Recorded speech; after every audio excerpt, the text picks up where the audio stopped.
আজি আমি যোৰহাট, গোলাঘাট, শিৱসাগৰ আৰু চৰাইদেউ জিলাৰ জিলা আয়ুক্ত, আমাৰ ডিষ্ট্ৰিক্ট কমিশনাৰ, বিভিন্ন সাৰ্কুল অফিসাৰ আৰু আমাৰ আসাম স্টেট ডিজাস্টাৰ ম্যানেজমেন্ট অথৰিটিৰ সৈতে জড়িত বিষয়াসকলৰ লগত আমি বানপানীত ক্ষতিগ্ৰস্ত হোৱা লোকসকলক কেনেকৈ সহায় কৰিব পাৰি সেই বিষয়ে আমি পুংখানুপুংখ আলোচনা কৰোঁ।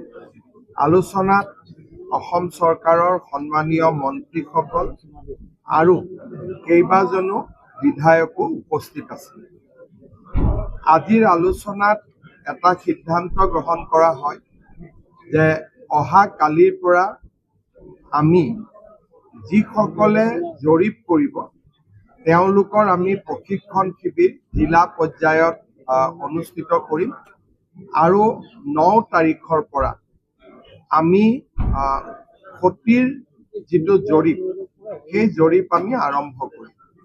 প্ৰথম পৰ্যায়ৰ জৰীপ 30 আগষ্টলৈকে চলিব আৰু 30 আগষ্টত জৰীপৰ তালিকাখন অহাৰ পিছত আমি মানুহৰ ওচৰত বা পৰিয়ালসমূহৰ ওচৰত দ্বিতীয়বাৰলৈ যাম যে কৰবাত কিবা ভুল থাকি গৈছে নেকি।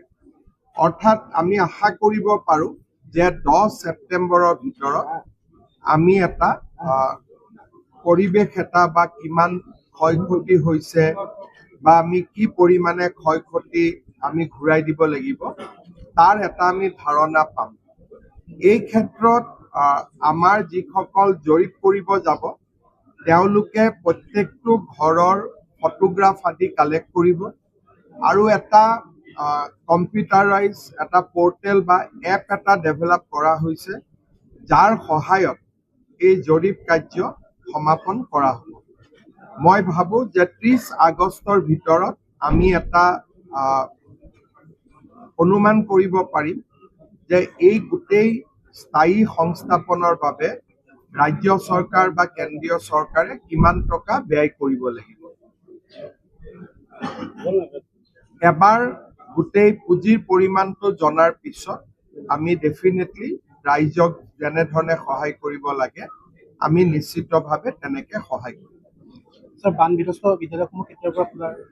বানবিধ্বস্ত বিদ্যালয়সমূহক প্ৰাৰম্ভিক মেৰামতিৰ কাৰণে যোৱাকালি আমি 2 লাখ টকাকৈ দিছোঁ।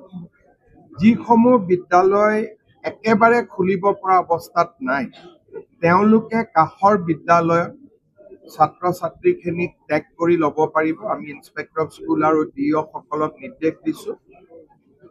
আদাৰৱাইজ 10 তাৰিখৰ পৰা শিক্ষা গ্ৰহণ আৰম্ভ কৰাৰ বাবে আমি নিৰ্দেশ দিছোঁ। কিন্তু ধৰি ললো যে এখন বিদ্যালয়ত একেবাৰে যোৱাৰ অৱস্থা নাই তেতিয়াহ'লে তাৰ কাষৰ বিদ্যালয়খনত বৰ্তমান ছাত্ৰ ছাত্ৰীসকলক একেলগ কৰি শিক্ষা বিভাগে পঢ়াৰ ব্যৱস্থা কৰিম। আমি ইউনিফৰ্মৰ কাৰণে আমি পুঁজি ইতিমধ্যে পঠিয়াই দিছোঁ। গতিকে অলৰেডি স্কুলবিলাকৰ হাতত দুযোৰ ইউনিফৰ্মৰ চৰকাৰী নৰ্মছ মতে যি পাব লাগে তাক মুখ্যমন্ত্ৰী সাহায্য পুঁজিৰ পৰা ইতিমধ্যে দি দিয়া হৈছে।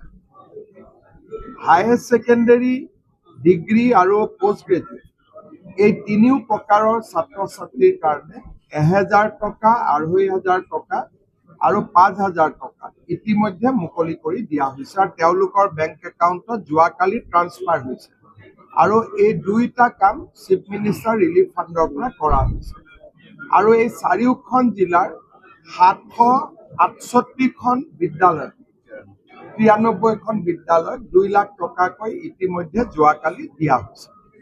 যোৰহাটৰ কথা এটা কওঁ, কৃত্ৰিম যিটো বানপানী ছাৰ 19 জুলাইৰ পিছত 4 আগষ্ট এতিয়াও ছাৰ ব্ৰাহ্মণগাঁও 30 ঘৰ ডুবি আছে।